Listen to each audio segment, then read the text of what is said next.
Ivan seems to think he has a pretty cushy spot as the lead attraction at a roadside mall slash circus slash video arcade.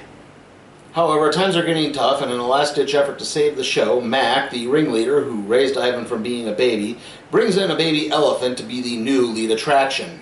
The baby elephant, named Ruby, is soon put under training by Mac, and witnessing it causes Ivan to slowly realize that show business is no business for animals, and that they need to be free. When Stella, an older elephant, dies, Ivan makes a promise to get Ruby to an animal sanctuary. Now it's up to the one and only Ivan to free his animal brethren. So, yeah. This movie's kind of a mixed bag. There are some good parts of this. I think the vocal performances of the animals are good. You get there's a good kind of cross-section of them.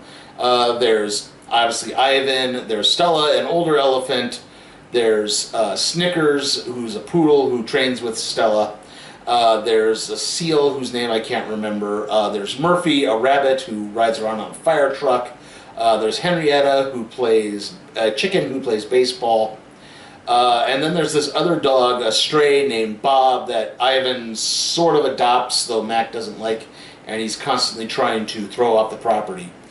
Sam Rockwell is Ivan, Angelina Jolie is Stella, the older elephant, and Danny DeVito is Bob, and that's kind of the most noteworthy cast because they sort of dominate everything.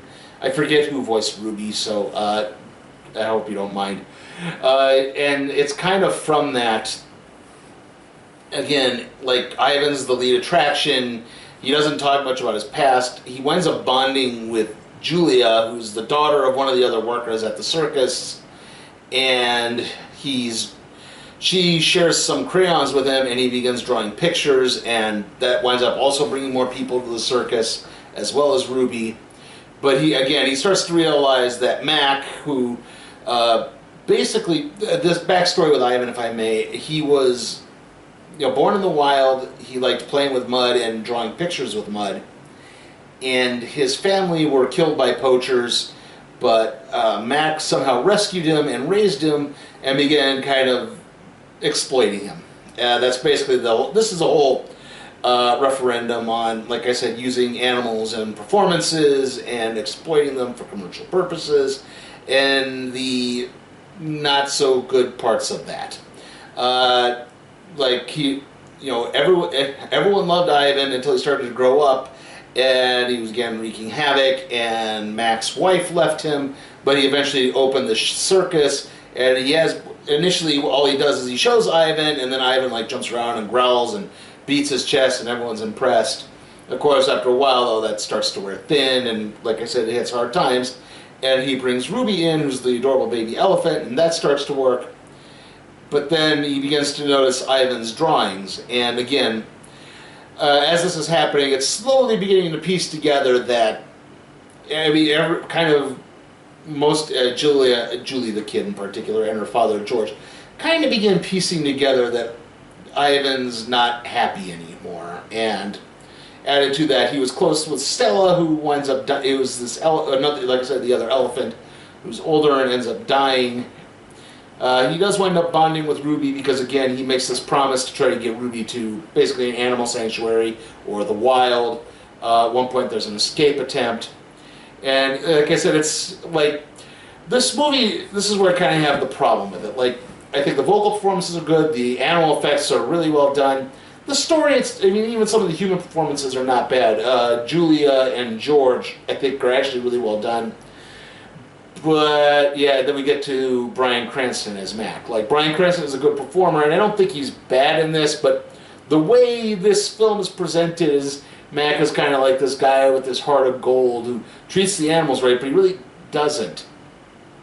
In fact, that's what's kind of shown. He starts, when Stella dies, he says, okay, just bringing out Ruby and having her walk around and be all cute isn't going to be enough anymore. She's got to start learning some tricks. And you see him, he doesn't physically abuse the animals, but you can see that he's getting very aggressive with them and screaming at them and kind of grabbing, he's not whipping them or anything like that, but you could tell he's not treating them well. and this is also when how Ivan starts to piece together, like, oh, this guy might not be my friend, and yet it's still treated as like especially if you see any of the marketing, it's treated like, oh, they're just good friends and everyone loves and they love each other and care about each other. But yeah, no, this is actually, like I said, this is a big referendum on using animals in performance-based things, especially circuses.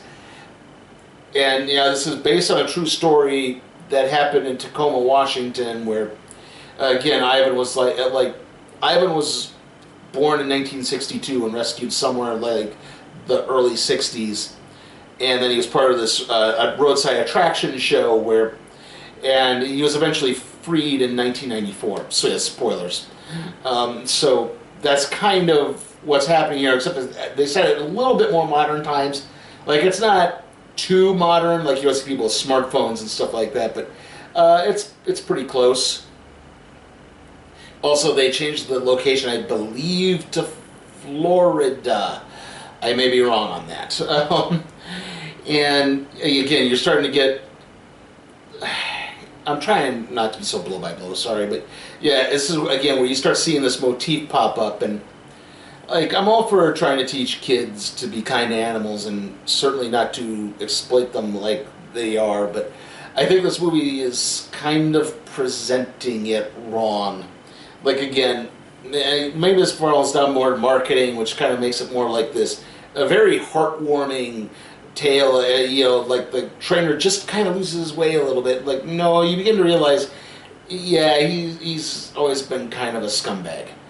Like, not a bad scumbag. Like, he's not overly abusive, but you realize, no, he's not a good guy, and they do need to get away from him. So, yeah, again, it's like there's this real feeling of unease, especially in the middle of the film. I mean, again, the marketing of this film will lead you to believe this is about Ivan learning to paint and making artwork and everyone loving it, but that really doesn't happen until about the hour mark of the movie. And then just as quickly it ends.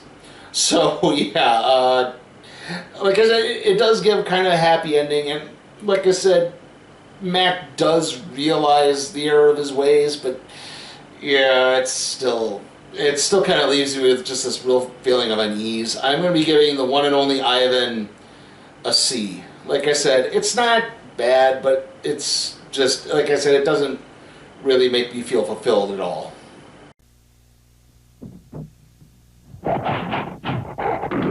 Dear clumsy bellboys, brutal cab drivers, careless doormen, ruthless porters, savage baggage masters, and all butter-fingered luggage handlers all over the world.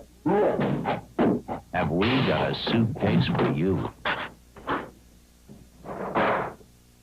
Okay, so, busy weekend, obviously. The next video is going to be the random trade review on Spy Boy Volume 1.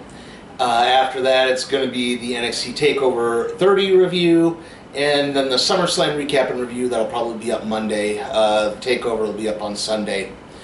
And the next movie review is going to be Phineas and Ferb, Candace Against the Universe. So, yep, we'll be doing that. And then we're going to recap the rest of Muppets Now Season 1. Hopefully there'll be a Season 2 with that. I'm looking forward to it. I haven't been able to watch too much. I've been watching a lot of hockey. See you all next time.